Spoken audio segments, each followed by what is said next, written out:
I sat in the right front seat of the school bus that day, staring out the window as I always did on my way to Bonita School.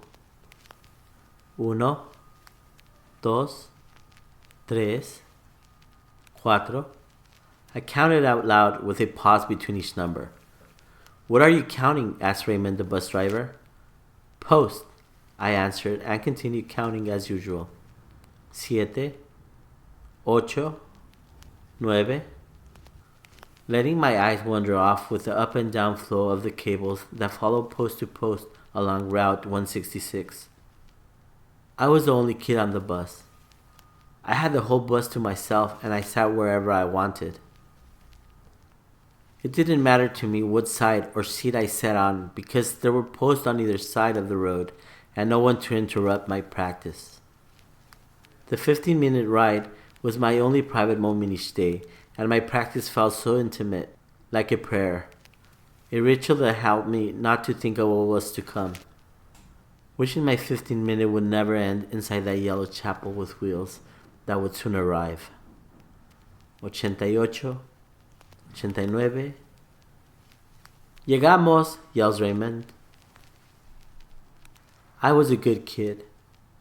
I was still 4 years old when I first entered that school. I wanted to have many friends. It never made sense to me why my kindergarten classmates would constantly falsely accuse me with Mrs. Bowers of doing things that I never did. English was a new language to me, and most of the time I just didn't understand what I was accused of. Some of the falsely accusations I do remember were that I would copy my classmates' artwork or homework, accused of stealing, and of saying the F word. I didn't know what the F word meant or even heard about it back then. I still feel the pain of that first day Mrs. Bowers took me to the principal's office. I am terrified after I watched a kid walk out in tears from the office door. Mrs. Bowers walks me into Mr. Naldi's office and then leaves me alone with him. Mr. Naldi closes the door, sits on his office chair, and asks me to come closer.